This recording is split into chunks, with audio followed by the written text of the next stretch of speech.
So we starting this? Do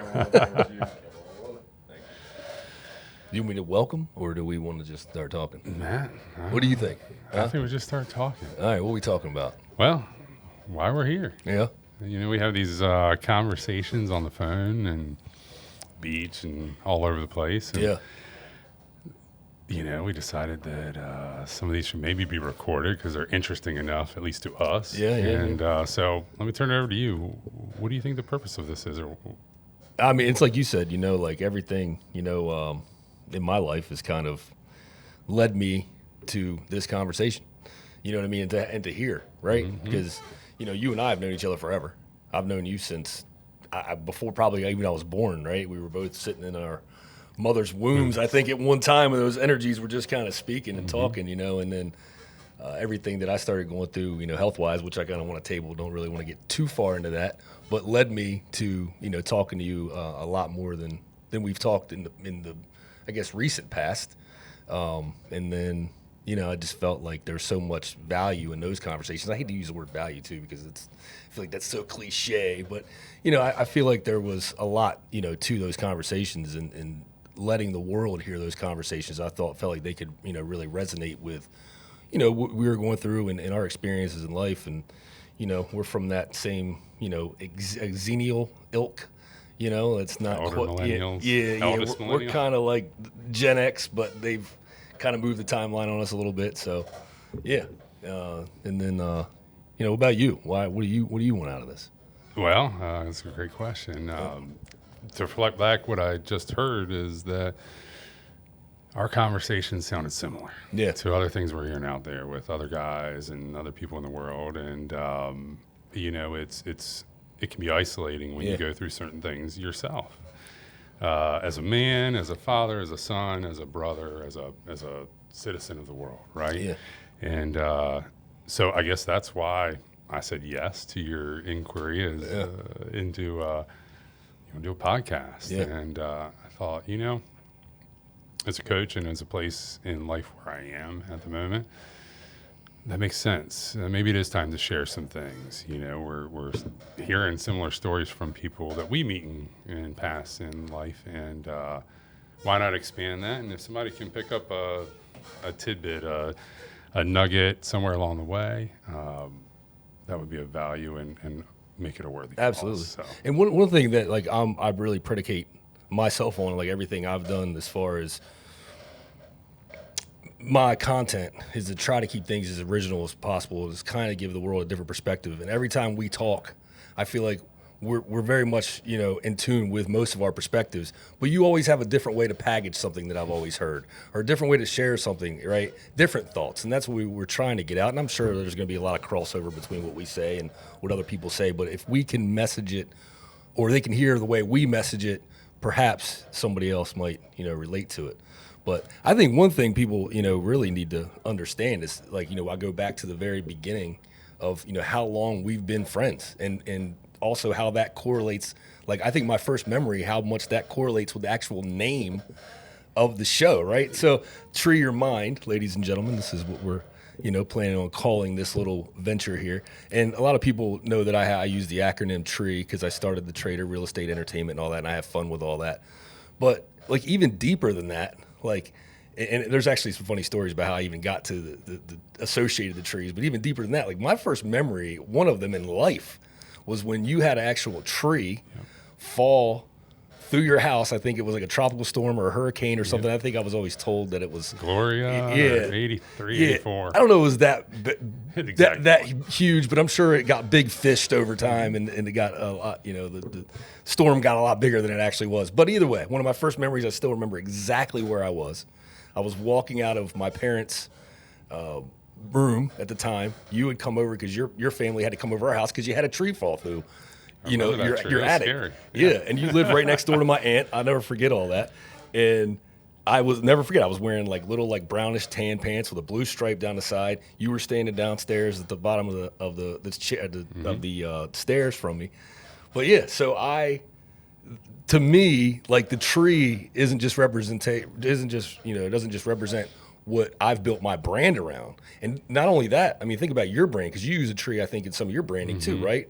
And then, but also it correlates symbolic. back to the very beginning of our journey together, so to speak, as souls who are just kind of meandering around the universe and intertwined, right? Yeah. I mean, if I could sum that up, it would be, it's very symbolic for both of us individually and then collectively. Some of our first memories, or some of my first memories anyway, are very much what you just shared. That big, scary monster of a tree coming through my garage. I was afraid to go out in the garage for weeks. And so the tree at the same time is a symbol of strength. It takes 50, 75 years for a tree to mature. Yeah. And so trees connect to each other. They feed each other nutrients through the wood wide web or mycelium network. Explain that to the world, because that's one of the things I was trying to get to. When you and I originally had this conversation, we were like, let's call it Tree Your Mind. And you were like, oh my God, like trees communicate. I think that's how it started. They talk. It is, right? They talk, right? So tell the world, explain this to people who don't know this, because it blew my mind when I heard it. Yeah, so for anybody out there listening or looking to into this subject or to find a little rabbit hole to go down, it started, I think, with the documentary Fantastic Fungi. It was on Netflix a while back. And I came across this documentary. I love documentaries. I love feeding my brain. And this was one of those things that just kind of, it was a paradigm shift. It was mind-blowing, kind of opened my eyes to look at things in a different way and perspectives. And I love perspectives. Perspectives are just a beautiful thing. And so, yes, these trees. So trees in a forest out there in the world, they connect. They connect through their roots underground, right? And they connect through their roots through what's something called, I think it's called the mycelium network. This is a network of a fungus. And the fungus sends electrons or different signals from one tree to another to say this tree's stressed out, it needs nutrients, it's not getting enough food or water, and it will send that tree food. Those other trees around it will send that one tree food and water through the mycelium network, through the roots connecting, called the wood wide web. That's wild. And I know that's, we started fishing around ideas for a logo, and this popped up. And so is it a feel thing, or is it like an energy thing that where the trees actually communicate? I believe is it both, or is it? I believe it would be like electrical signals, like in your sympathetic or parasympathetic nervous system, or even your brain. I gotcha. So that's how I look at it. I'm not an expert. I just came across it. It's something that fascinated me, and it made sense. Well, you can read a tree's like body language. The tree very much is wears their emotions on their sleeves. And one of the reasons that I actually had started with the tree branding too actually runs back many years ago, because I'd be up late nights, drinking a little too much, getting into some extracurricular activities, and my friends would always joke with me, because they would, we would talk, or they'd be over there and I'd be out back talking to my trees. I actually named all the trees in my backyard. They all have names. Have you? Yeah. So that actually started it all kind of started as a joke. But now I think it's actually probably more relevant than I even realized, because I think there was definitely some energy and some signals that I was feeling there. Here's a question. So I've had this theory forever that, so one of the things I've always struggled with, constipation, right? So I'll be honest with you, let's be candid here. So I always struggled with it, but one of the things that kept me regular later in life is when I started drinking coffee. I never drank coffee to my 30s. I don't know how the hell I did it. I was close to 30. I went through college on nothing but orange juice and extracurricular activities in the morning. right? But anyhow, but I started drinking coffee in my 30s and eating something with syrup on it. A lot of times I eat the cheap syrup, the Aunt Jemima Light or whatever it is. High fructose corn syrup. High fructose corn syrup, which we can get into that in a minute too, right? But anyhow, so when I did that, I noticed that my bowel movements were so much more regular, right? Like, I was like, maybe there's something to this, syrup elixir. As I got older, I started appreciating more like true maple syrup, pure maple syrups. So one thing I thought of years ago, I was sitting out back just pondering the universe, the world, and I was sitting there thinking, like, if trees, they live so long and they give us our life, basically, give us our oxygen. They're our oxygen source. We need these things to survive. They eat our exhaust. Yeah, so it's consuming the sap of the syrup from these trees. In turn, you're almost absorbing their lifeblood, so to speak. So do you think there are some superfood components to pure maple syrup. Yes. Do you know anything? Because you're like the health guy. I'm Like you know more. Like you. It's an interest of mine, certainly, that keeps growing and expanding. The short answer is yes, and I got introduced to something called chlorella maybe 10 years or so ago. And in short, it's plant blood. It's a green liquid. Yeah. It's photosynthesized What is it called water. again? Chlorella. Chlorella, okay. It's basically the liquid, the water inside of a plant. And it's green color because it's been photosynthesized, so you're getting some nutrients from the sun, from the plant itself. Yeah. And you might put a couple drops in your water. How I came across it was given to me out in Colorado for altitude sickness. Yeah. And then it was being promoted around the wedding party as a hangover, anti-hangover medicine, which it worked pretty well. Really? Yeah. And then to this day, I still have some chlorella in the house. I don't take it like I used to. Yeah. But every morning I would put a dropper in my water bottle and walk around with green water. And that's something I think I'm going to get back to. Yeah. That's why you just summed up one of the main reasons that I wanted to do this, because I always have these thoughts. I don't know if it's intuition or just like lines the universe are throwing at me. And every time I have a conversation with you about it, like you already know the details of what I'm saying. Like you've already done some research on it, or you just somewhere you've picked it up.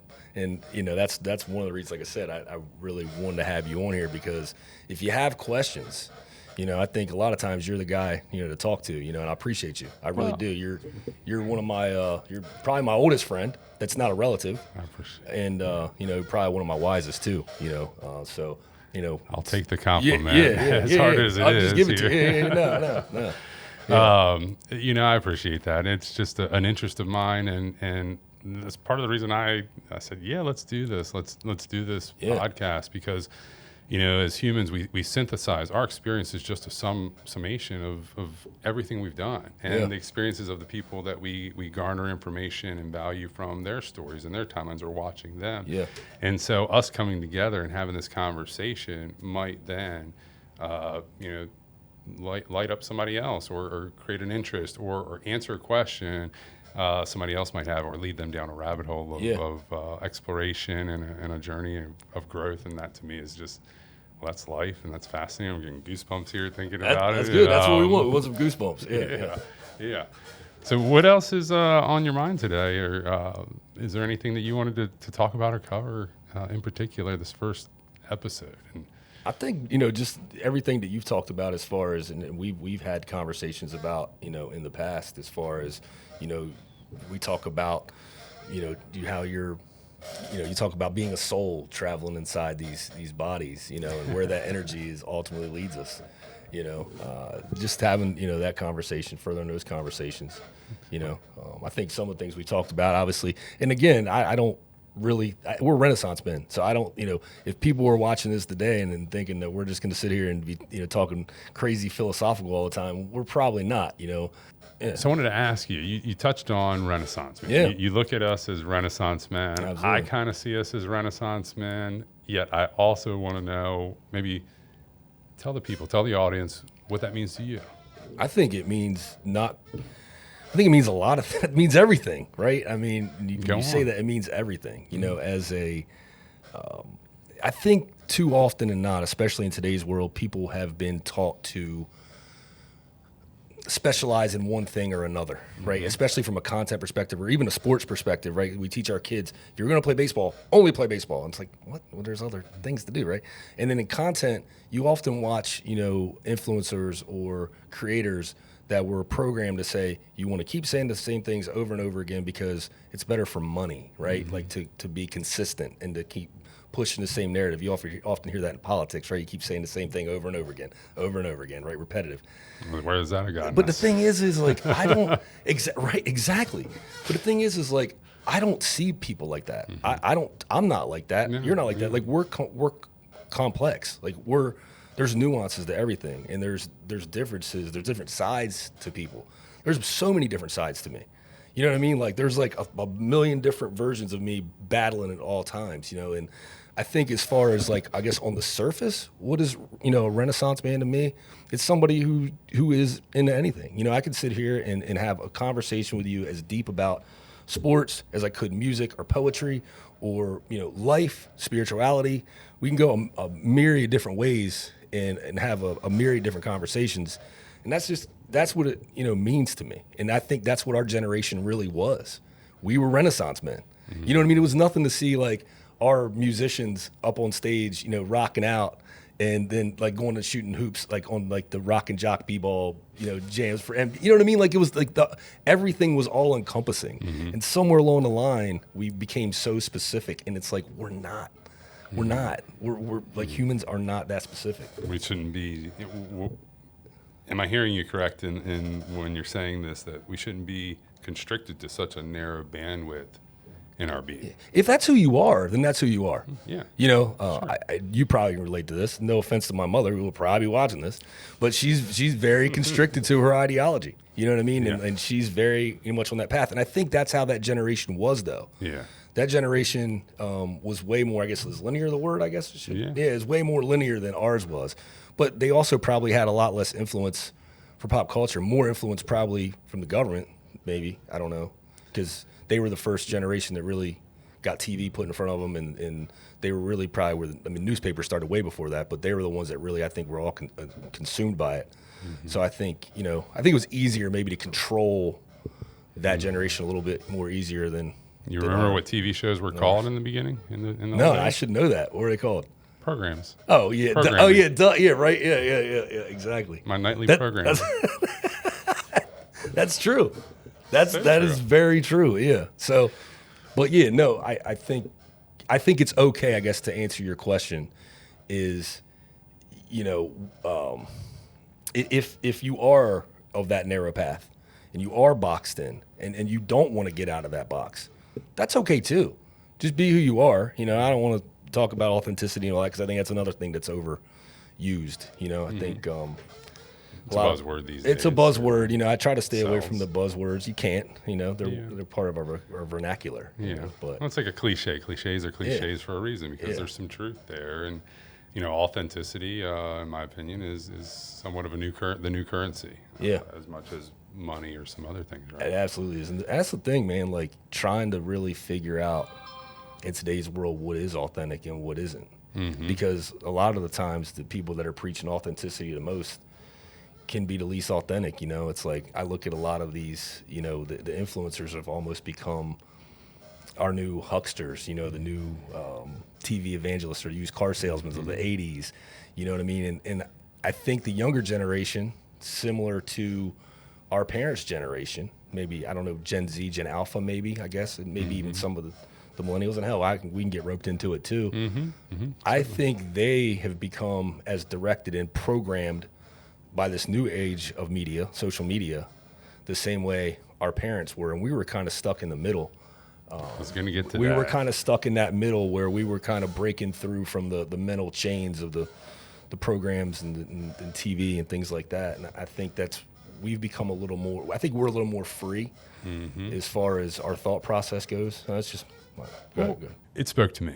When you say that speaks to me. And I think the reason it speaks to me is very similar to what you were saying. And if I can expand on that, when I think of a Renaissance man, I think of somebody from the Renaissance. Yeah. I think of a philosopher. Yeah. Somebody who studied the sciences and the arts. Yeah. Somebody that explored everything it meant to be human. Yeah. And their favorite question was why, or how, maybe. Yeah. And they were just seekers of truth. And so that's why I consider ourselves, or myself, you as well as many of our peers as Renaissance men, is because we are seekers of truth. Yeah. We ask a lot of questions. We will go down those rabbit holes, courageously or sometimes blindly. Yeah, absolutely. And I think that's a beautiful thing. And to me, I guess I've promoted those men or had them on a pedestal in my mind. Absolutely. And have looked up to them. Every man, every woman has their faults, and they may have had their own. Yet what stands out to me and why this label, this title of Renaissance man or person speaks to me, or is exciting to me, is that truth is paramount and probably the most important thing in my life. Yeah. And so seeking and exploring that truth, that's kind of tends to be where we go in our conversations. It's like, what's the truth here? It is. You know, what's the answer to this? And we don't always get on. We might dance around it for days or weeks sometimes. The truth's never really final, though. Right. Yeah. Or it's evolving. Or it's not for us to know in this world right now. Well, that's why I always say, I think one of the big problems that we have in the world is that people don't understand there's a difference between fact and truth. And that's, I think, where a lot of the lines get crossed, you know, in the communication or even the thought process in the world. People associate those two things, and they can intersect at times, but they're two different things. Right. You know, it's like Indiana Jones says, right? This is, this class is the search for fact. If it's truth you seek, the philosophy class is down the hall, right? And it's the truth. You know, well, I don't know if it's the truth. It might not be the truth. I was going to ask you. What is the truth, right? What do you think about truth, or two versions of truth, one being truth with a capital T and one being truth with a lowercase t? That's actually a very good thought, because a lot of truth is rooted in belief. Yeah. You know, and so. Which might be, or a feeling. This is my truth. This is my experience. This is what I found to be true because of this in life. That, to me, is truth with a lowercase t. Yeah. If something is absolute, and I think what I've come to believe or see is that very few things in this world are truth with a capital T. Yeah. We're going to die. Yeah. You know, or at least these bodies are eventually going to, you know, that might be truth with a capital T. And so that's a curiosity. It's one. But then you can get to a whole other conversation of that too, you know, because then you got the belief that kicks in, and that we can't prove, that so many people attribute that belief with fact. And I don't want to go too far into that topic, but you know what I mean? So it's, I'm with you. That actually sounds good though. It's, you know, fact-based truth versus belief-based truth. But one of the big problems is people will use, I hate when people use the term fact check, because a lot of fact checkers aren't fact checkers. They're just truth manipulators, and they use fact to shape the truth that they want you to believe. You can grab a study or a fact or leave something out just to make it true. 1,000%, you know. True for this instance or in this. Yeah, it's kind of like law, right? It's not what's true, it's what you can litigate. So that to me is Do you think that has anything to do with our concept of tree your mind? Yeah, because if you tree your mind, the rest will follow, right? If you tree your mind, then you can allow multiple perspectives to come in, and you can potentially get to your truth, which I hate when people say there's not a your truth or a their truth. It's no, it's not always that. There isn't and I think going back to our parents. Yeah. See, our parents lived in a world of absolute truth. Right. Everything was absolute. Everything was absolute. And I think that's where the big disconnect comes from with the generations. You know, and this generation lives very much in an absolute truth world in a way, even though a lot of their truth is based off memes and you know, it's like when something happens legally, like, I don't know, a big, like the Epstein file, I don't want to get into that, but the Epstein case, right? Or Diddy or whatever, right? It's like automatically anything that comes out with anybody associated with them, whether it was an AI image of next to Jeffrey or Diddy or whatever, the public automatically makes that person guilty by association, even if they're not even associated, even if it was just a meme. My kids, man, oh my God, you don't understand the amount of times that McAllen will run in to the room and be like, Daddy, did you ever see where Larry Bird was playing with LeBron? And I'm like, what? Larry Bird never played ball with LeBron. But he believes it because somebody has made a video so great. And I really think, you know, I don't want to to me, free speech is the most important thing we have. Yeah. But I think we need to put some kind of label or something on these, you know, AI videos, because it can get ugly. I mean, people could take what you and I are doing right now and make us say completely different things. It sounds just like us. Yeah.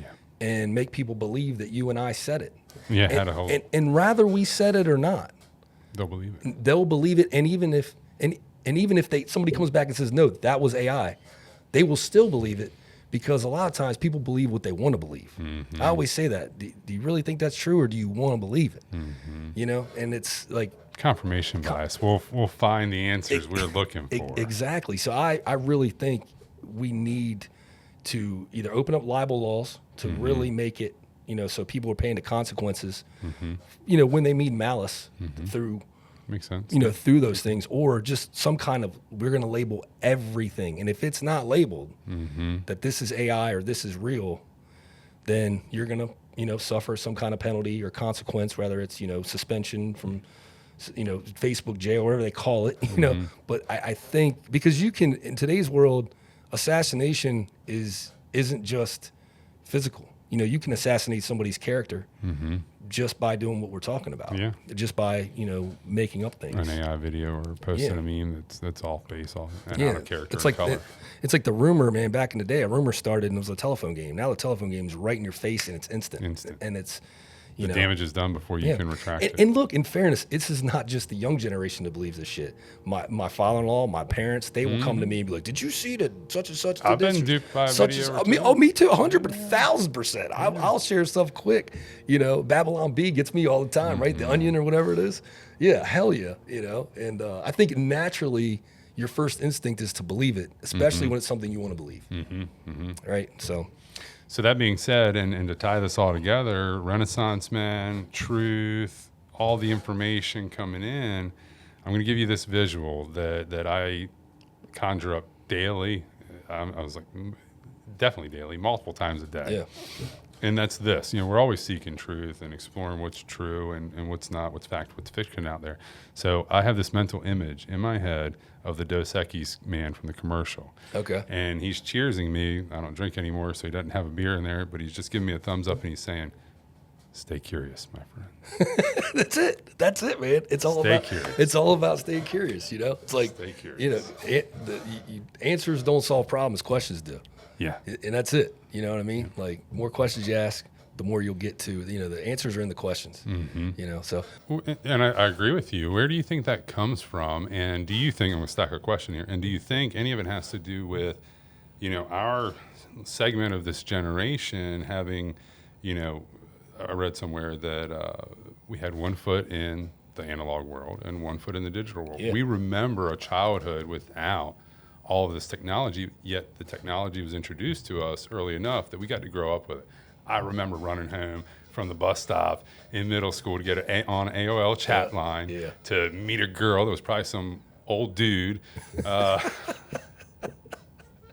creeping on me, asking for pictures, for this 13-year-old boy. But I was loving it. I was talking to some girl in California. He was talking that good shit to you, boy. Yeah. And so, yet I remember a time just a couple of years before where if you wanted to find your friends, you rode your bike around the neighborhood until you found a pile of them in front of someone's house or in their front yard. Yeah. And that's how you knew where all your buds were, your friends were. And so where do you think this this exploration of thought of a Renaissance man or not being programmed in or put in a box, so to speak, mindset comes from? You talking about our generation? Yours, mine, our generation. I think you nailed it. I think the friends we hang out with, the people we associate. Well, I think it's I think there's many different facets to it, but I think you nailed it. We kind of came up as the bridge generation. We grew up between analog and digital, and I think that's probably the easiest way to say it. But I think that there was also more. There was more, but we were more exposed to more than a lot. Growing up. And I don't know. I don't know if it's from our pop culture that we grew up with. I'm not really sure. I know that I feel like we're the generation that kind of started to push back a little bit against the norms.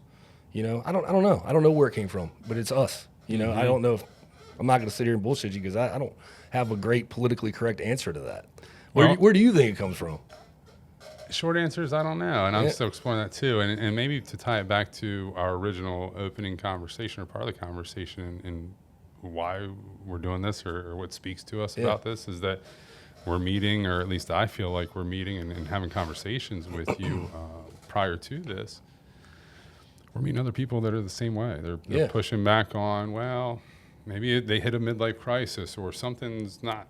Just life feels off. It's not working for them. The American dream isn't what our parents had as an American dream or grandparents had as an American dream. Certainly back in the 30s, 40s, 50s, and 60s, it looks like a whole different world than today. Yeah.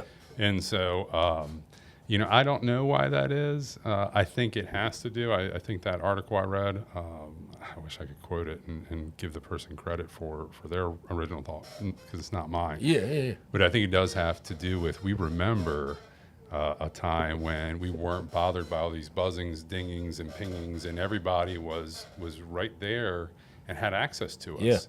Yeah.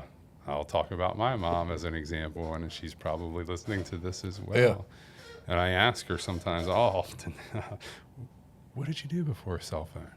How did you get a hold of people? And I say it in a slightly cynical, sarcastic, snarky way. Yeah. And it's true, because, an hour will go by or 2 hours will go by, she'll text or call, ask a question, and it's not dire, it's not an emergency, and to her it is. Yeah. And so she feels the urgent, sudden need to get a hold of me and to get an answer, and she'll repeat. And then if 2 or 3, 4 hours goes by, she'll start to worry. She'll live, and worry is just fear. It's future negative events. So you're not even in the present. It's a whole nother conversation.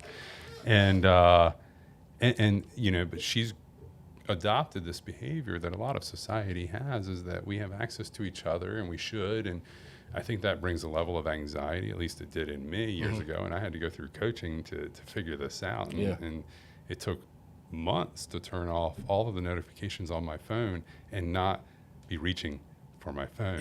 Every few seconds, every minute or two. I wish I could be like that. And you can. I know. I know. Everybody can. can. I know I can. But I'm. Yeah. If I can do it, look, Yeah. I'm just a normal dude, and that's part of it too. I'm a normal dude who's made some changes that feel really good. Yeah. And I will say I will say I don't have notifications on my I don't have the notifications that beep on my phone. I don't do that, but I wish I could pull myself away from the phone more sometimes. But go ahead. I'm sorry. You said you were a normal dude. Yeah, no, I'm a normal dude. I said those same things to myself. Yeah. And to other people, that I can't turn these off. I'm too important. I've got too many people dinging. I'm going to miss something. Yeah. I've got to be accessible to everybody. And if I didn't say that out loud, I might have said that to myself. Yeah. As a realtor at the time, as all these different roles, hats that I was wearing, it felt like I had to. Mm-hmm. When I got rid of those notifications, you know what else went? What's that? IBS. Really? Really? I had anxiety-induced IBS. Who would have known? That's I wild. had no clue. And all that went out the window. A lot of other positives came into my life. It allowed space for me to be present wherever I am, which became really important to me after some life exercises and some life events. And not being distracted, which at the time in an exercise I did, that was the feedback I was getting from my friends, family, and coworkers, peers, clients of mine. Wayne, you're really hard to get a hold of. Man, I can never get a hold of you. So on, it was like that. Even though I felt really accessible, I was not getting that feedback, sent back to me from clients or anybody. Yeah. And so I'm a normal dude. I'm just like everybody else out there, and this is probably one of the biggest reasons why I said, let's do this, is because I made some changes in my life that for the better. They're not for everybody. They're for me, or for me right now anyway. And I feel like they make me a better version of me. One of them was, 7 years ago now, turning notifications off of my phone. Being more present with anybody and anything that I was actually into. And so...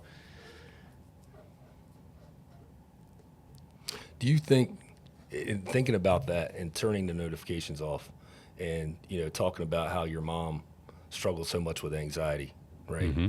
And always wanting to access people, and because it's funny because I think one of the reasons you and I get on the phone and talk so much, I hate to, is we grew up. At least I did. We grew up. You were babysitted by Chris Kelly right next. I don't know the name drop, but the woman right next door. Miss Chris babysat to my aunt, and so we grew up around women a lot on the phone, chatty Cathy talking. The 80s house mom, the right? Long house, the phone cord that stretched 30 feet to 2 other rooms away down the hall. So. Do you think that I guess they always wanted information, right? And I think in the world today are consumed by information way more than we've as a man, we've always been trying to find out more, but now we have too much information. I feel like. Do you I don't say you can have too much, but It makes it harder to discern through or shuffle through with a limited amount of time. Do you feel like life is more blissful when you can somewhat try to be more ignorant, like, and not have as much information? What kind of information? Any or specific? Just to, like, anything. I mean, you know, you and I, we go down rabbit holes all the time on conspiracies and things like that. Yeah. And sometimes I really sit there and think, is this healthy for me? How healthy is this? It's consuming me so much. Like I go back to the 50s, right? The programming, you know, our parents didn't have access to what was behind the curtain all the time. Like, we have more access to what's behind the curtain, or we have people that make us feel like they're telling us what's behind the curtain, even if it isn't. But they only had X, Y, and Z mainly as their information. Yeah. And I feel like life might have been a little more blissful back then because there was more ignorance. Like ignorance is bliss. Yeah, ignorance is bliss. Yeah. I think there's a very good question. I think you're onto something there. And by the way, we're going to have more questions and answers on this show. Go ahead. I love that. And, you know, sometimes you don't get to the answer right away, or the answer you land on isn't the one you stick with. Yeah. You know, a couple days, weeks, months later after you've explored that thought even more. So as someone, let me just say this, as someone who consumes probably more content and information, I love it. I love it feeding my head with information, whether it's books, articles, podcasts. Now, I've cut off news and TV unless I want to go check something out, right? I'm right there with you. So as someone who loves consuming content and feel like it's part of my job to do so, and I love perspectives. I love looking at different angles of things. Holographic thinking is what somebody might label that. I do believe that ignorance can be bliss, and that when you give yourself a moment to put all that aside and turn it off, that's where I find peace and presence. And I'm a believer in God, and so that's where God lives. Yeah. Is in the now, and in all that consumption of ideas you're consuming often. I am. Other people maybe as well. You know, maybe ideas and energies associated with those ideas that might not be aligned with your highest and best self or with source. And so putting those down then is paramount if I want to get back into maybe my head, my insides, or connect with. So I think ignorance is bliss. I mean, you see some people, I don't know, let me ask you this. Yeah. I started studying happy people. I started studying rich people in college, and that's how I got into real estate and went away from city planning. What is rich? That's a whole other conversation. That's a whole other conversation. So yeah, your definition of rich might be different than mine, and I'm most certain mine is probably more different than the majority of people out there. And so I'll ask you, what does a happy person look like? Or think of somebody that's happy. If you start looking at people that are happy, what do you find? I don't know. I don't know, because my first instinct is to say content, but then I struggled with my own my own problems with being content for years, because I've never felt like I've ever been content. You know, I always said being content is the cousin to complacency. So I've never allowed myself to be content because I didn't want to be complacent, because I've always felt like there was someplace further to go. Always, no matter what it was. You know, if it's, you know, in career, if it's, you know, like anything I was doing, I always was made to feel like, well, I could be doing more than that. So my first instinct is to say a happy person is somebody that can be content. Right, is somebody that's in more, and I don't know that content's the right word. I think somebody that's present, honestly. And if you can live, and that's taken me, unfortunately, the past 3 years of my life to get to that word.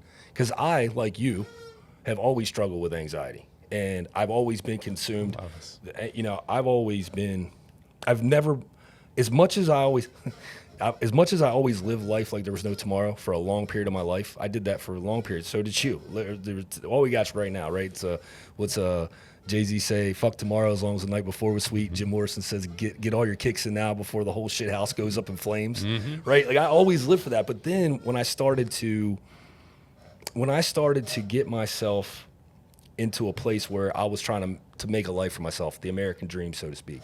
You know, I wanted to start a family and create a family. I knew that I had to start preparing for tomorrow, you know, and I think that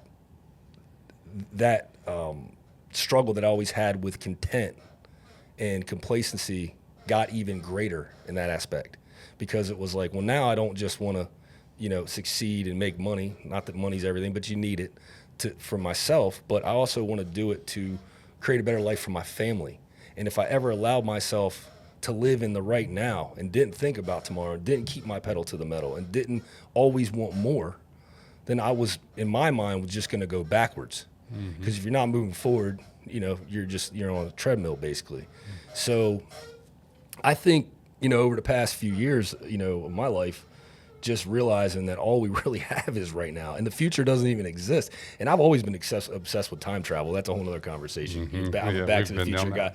Yeah, but I don't feel like the future actually even exists. It doesn't exist physically. You can quantum mechanics and physics are starting to question that. The future, there is no future. Because just the minute you get to the future, the present's just going to eat it up, because the future's going to become the present. So the future is just a figment of your imagination. Correct. Right? I would agree with that. And then in living in the past, I like you, lived an amazing childhood. Yeah. I did. I mean, I had everything you could ever ask for. I had great parents. They worked a lot, so I had some freedom, right, to explore like the rest of us. Gen Xer, Xennial, Millennials, whatever the hell you want to call us. Latchkey kids. Latchkey kids. Yeah. So like, I had a phenomenal childhood, and I had a great teenage years. I was, fortunate enough to meet a lot of acquaintances and friends along the way, and I have so many great memories, and it's hard to let go of those memories. You know what I mean? And I've spent so much of my life thinking about old times. One of the big components to my content is nostalgia, and it's because I love that nostalgia so much. You know what I mean? Like, I love my childhood so much that I don't want to let it go. But one thing that I've figured out, and when you talk about how the past competes with the future, but the past the present competes with the future. Excuse me, the present competes with the past too. And one thing I've learned over the past few years is the past can never compete with the present. It can't. No matter what, like, you can't get that back. No matter, you can remember it, but the past can't ever. It's only living there unless it's in thought. Yeah, well, I think it's still living somewhere. I think it's a space. That past is living another. It's there. Yeah, but go ahead. Yeah, sorry about that. Well, no, we'll get to that, and I agree with you. That's a whole nother conversation. You touched on something. At least I heard something pretty profound in there, and I'd like to pull it out of you if we can. So this is going to be my attempt to do so. What I heard was, and correct me if I'm wrong, is that your childhood was amazing. You reflect on it often because it was so amazing. It felt good. It just conjures up all of these good emotions, feelings, and thoughts when you recall the past. Don't worry, it wasn't perfect. I mean, there's that inner child that we all struggle with. Don't get me wrong, but go ahead. Yeah. We all had our moments with other, Yes. So. What is it? So the question is, with all that in mind, right? So with all that in mind, the question is, what do you think it was? I've got an idea here. Yeah. What do you think it was about your childhood that made it so special? It's love, man. Was it love? I mean, I think love, support, freedom. You think it had anything to do with your present and not thinking of the past or future? Oh, you probably just nailed it. You just nailed it. You just mind fucked me and brought it all full circle on me. You're right. You're exactly right, because I never really, We were just in the moment, building a fort, digging in the dirt, seeing what we could find. Don't get me wrong. I did. There was a lot of anxiety in my life. I struggle with OCD. I mean, I struggle with OCD that would probably make Howard Hughes cringe. I mean, and that's the gospel truth. I don't know that anybody, and a lot of that stems from some tragedies that I witnessed at an early age that we don't got to get into today, but that really fucked me up, man. Excuse my language, for a long time. But well, they shaped you to who you are today, so I'm thankful for them, as hard as they were. They did. No, they absolutely did, and I think they've allowed me to help other people too, which is good, because I've been there and did that and experienced things at 9, 10 years old, 11 years old. You know what I mean? That a lot of people go their whole life and don't have to get hit until they're 40, 50 years old.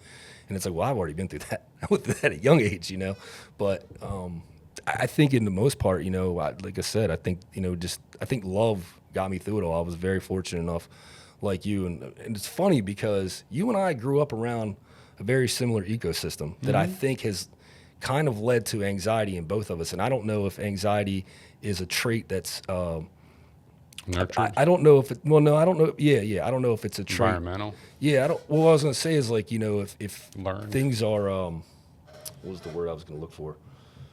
Genetic, right? I don't know if I don't know if psychologically you pick up things genetically from the psychological aspects of your ancestors versus it just being already in you, like any other problem would be if you picked up eyes or something physical. You know what I mean? Because anxiety, I feel like isn't Like my really. big nose. Yeah, like we both have huge noses. Shout out to Gonzo. That's my man. You know what they say about big noses? What? They create big boogers. Yeah. But anyhow, I guess what I'm going with this is you and I grew up in a similar ecosystem. What a lot of people don't know is your mom actually lived with your my mom. mom, and my grandmother was probably the most anxiety-driven woman ever. And it's funny that you were talking about your mom, right? Needing the information, wondering why people aren't calling her.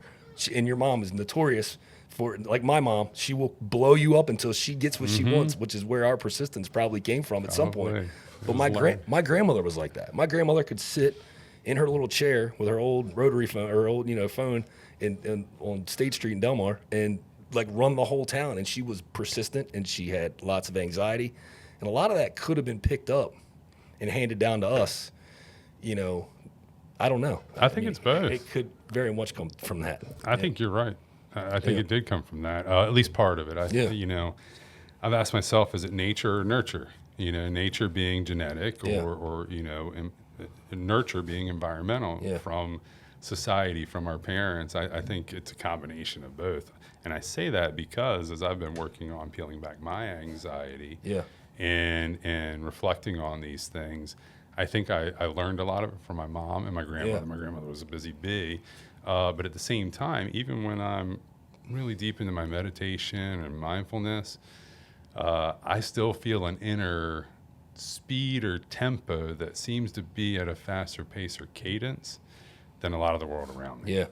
And so breathing exercise, there's all kinds of things that one might pick up to help with that. Yeah. It could be an anti-anxiety pill, which I did years ago. And so it's something I've worked with and struggled with as well. And so to your point, I think like your mom, my mom being very much like your mom and raised in an environment similar to, which is probably why they became friends and hit it off and lived together, when they were 18, 19, 20 and still, are connected these days, is that, they're very similar. Anxiety driven, go busy. And it was a learned behavior. There's a lot of times now. And so I look at my mom, I look at my parents as reflections and lessons for me. Yeah. The apple doesn't fall far from the tree, right? It doesn't. And so there are things I love about them, and there are things that I think are less desirable traits that I own in myself. And one of those is impatience at times, my anxiety, et cetera. So we're bringing this back full circle. One of the things I recognize, and you may relate to this, other people may relate to this as well.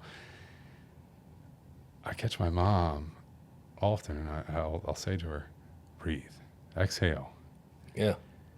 And when I was in real estate and running a little bit faster pace in kind of corporate America, looking back and reflecting on that, I would always be.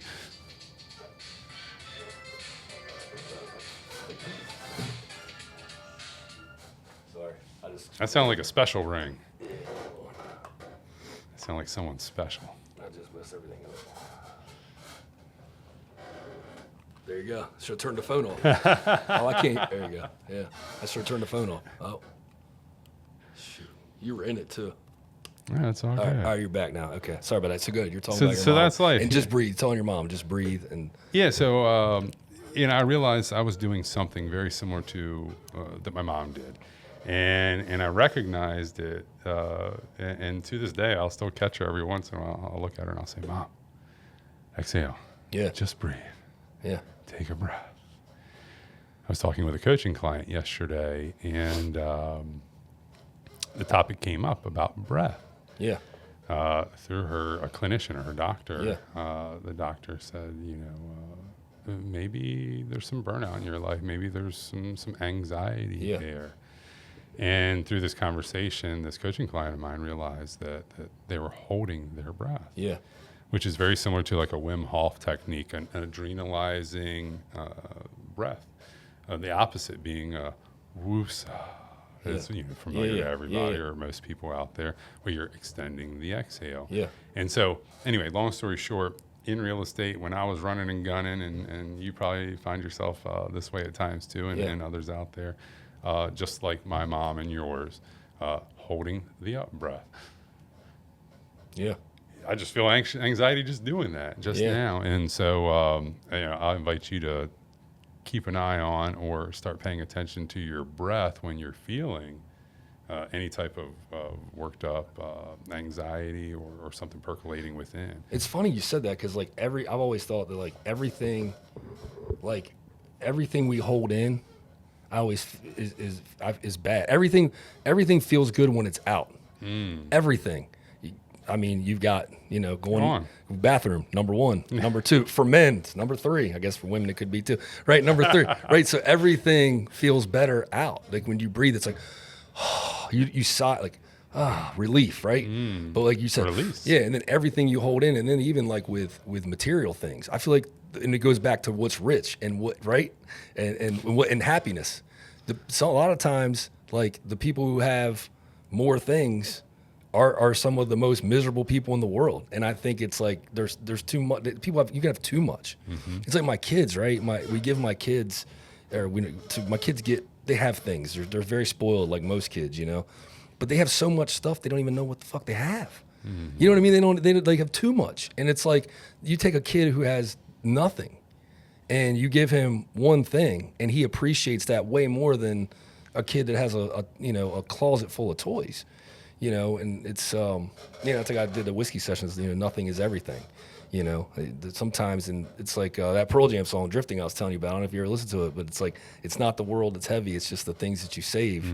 My road, it may be lonely just because it's not paved, but it's good for drifting away. And I think there's something about, like you said, just breathing. Actually, that's another Pearl Jam song. Just breathe. But anyhow, just breathing, just that sigh of relief. Breathe in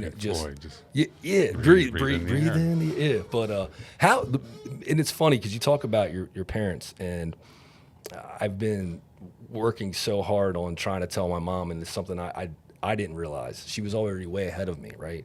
So my mom is like your mom, very anxiety driven. I'm like, Mom, you need to look into meditation. Meanwhile, she's been telling me my whole life, you need to pray more. I'm sitting there thinking, you know what? My mom has been meditating. Yeah. She prays that rosary, and she prays every day. And that's her form of meditation. That's what gets her calm. And I'm like looking at all the stuff she's been through in her life, which is freaking nuts when you really go back. And I'm like, how did a woman deal with all the tragedy that she faced and just keeps pushing through? And so many people lean on her. And I'm like, it's that prayer. It's that form of meditation, right? I was like, that's what it is, and I've been telling her this her whole life. And it's like, maybe I should have been listening to her, in some regard. And then talking to you, with your meditation and hearing, how it's helped you out. And talk about breath. We'll go back to breathing. One thing when we met that day and I was meditating with you out there on the pier, amazing day, by the way. There's definitely a buzz from that clarity. Oh, yeah. Oh, it's like the other side of sober, right? Like it's like the other side. It's like, we spend so much time in our life, fogging up our brains, but there's like a freaking euphoria to the clarity. It's crystal clear. It's crystal clear. But anyhow, you were telling me to envision my breath and watch my breath. And I was like, when I try to do that, you can actually see it. I feel like you can see that energy coming in and out of you. Or at least you think you're seeing it. Yeah, right? Creative visualization, or maybe seeing with the mind's eye is a way that somebody might put it. It certainly helps me. And look, this is something I was given or gifted to me that many other people know that come before me and will know after me. And that's just that when we watch our breath, it's a nice distraction from all those thoughts, from our ADD, OCD, stuck on something. Yeah. And it at least brings me to a point of more presence, which then allows clarity, allows God to come in. So back to your mom praying and meditating to me are they can be different and they can be very much the same. And for some people, they are. Yeah. And I have both. I do both. Yet, whether it's breath work or actual prayer, meditation or prayer, whatever form of meditation you're doing, it's not just breath work. There's that form as well. It allows that space. Yeah. Right? That space for quiet, for God to step in, for peace, for clarity, for us to hear. Yeah. You know, we've got so much noise around us. I mean, right now we're surrounded by technical equipment. I can hear things buzzing and dinging all over the place. Yeah. And even the slight vibration of electrostatic noise in the background. Yeah. Yet going out in nature where all you're hearing are birds or fish jumping in the water and rolling over, and you're watching your breath and everything slows down. And for me anyway, it seems to. And allows for those moments of clarity where your thoughts untangle, you get a flash of intuition or a creative moment comes, spark comes in. At least that's what happens for me. And I hear it from other people too, which is intriguing and keeps me on this path, right? I've been validated in that sense. I've sat enough and had my thoughts validated, or things pop up that I've then enacted or injected into my life that have been phenomenal. And I'm like, that's awesome. Keep going. Yeah.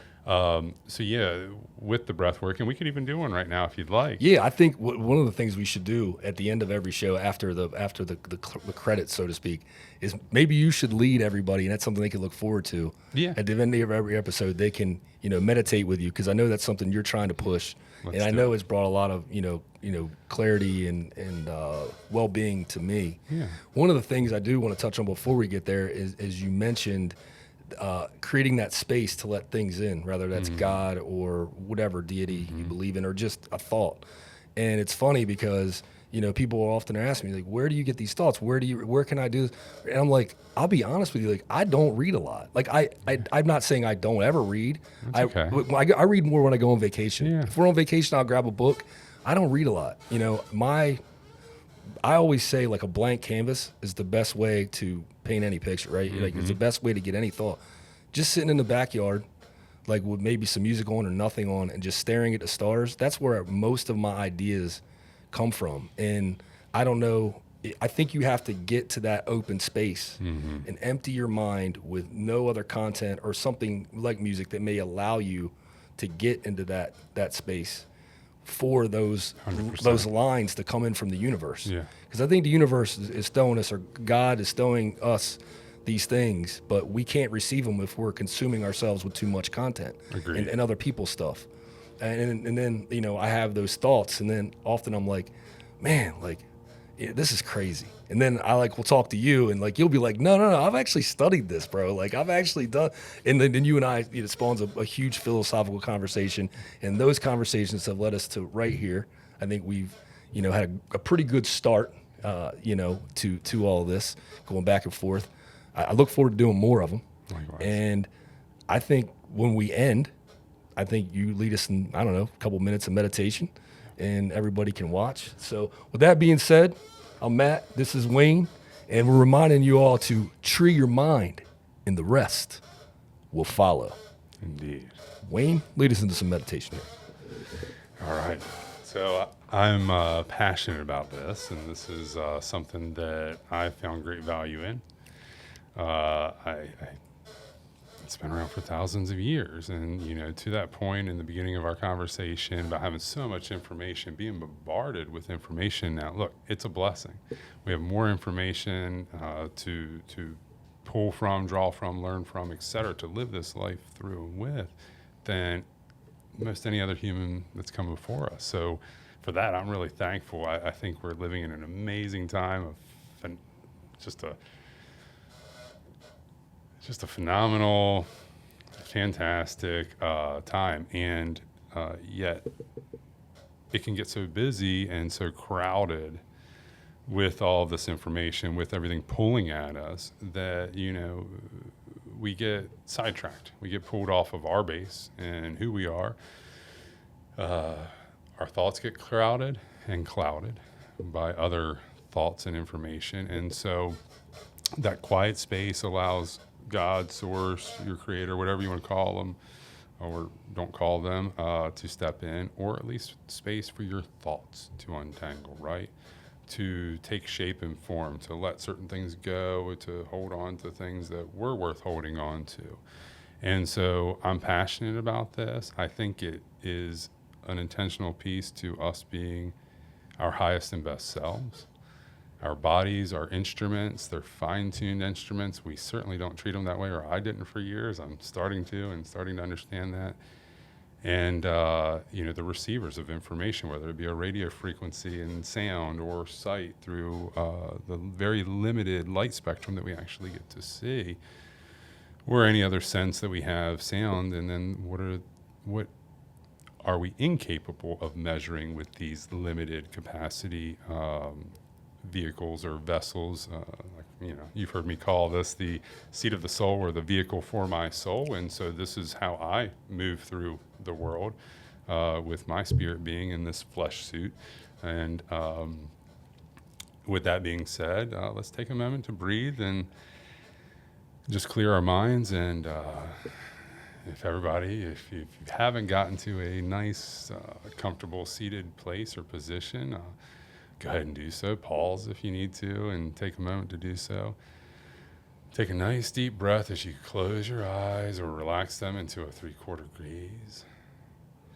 Get your feet flat on the ground if possible. And we're just going to take a minute to breathe together here. The intention is to breathe in all that's good out there in the world, watching our breath come in, if you can, through your nose and out your mouth. And we're going to extend our exhale as we do a nice, quick, full inhale through the nostrils, holding for a second or two, and then releasing on a nice, relaxed, extended exhale. Watching our breath come in as we repeat, holding for a second before you start to release. For a nice extended exhale, emptying the content of our lungs as we do so. Breathing in all that's good and that good ass prana, baby. Letting it out. That was to quote my man, Ralph Smart. We'll do a couple more breaths on our own here. Holding for a minute. And then out.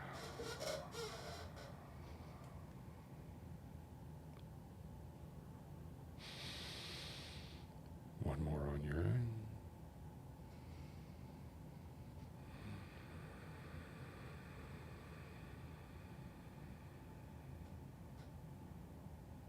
Stay there as long as you'd like. Watching your breath come in and go out. Should any thoughts arise, acknowledge them. They're important. They showed up for a reason, and now is not their time. They'll be there when you get to them.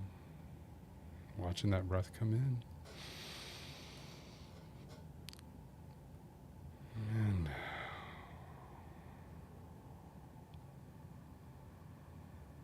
feeling more relaxed with each breath.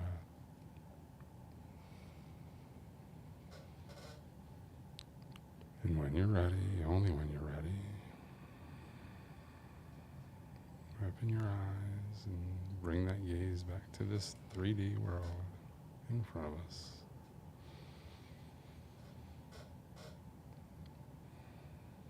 And that there is a basic meditation, and pretty much how I start most of them, some version of that.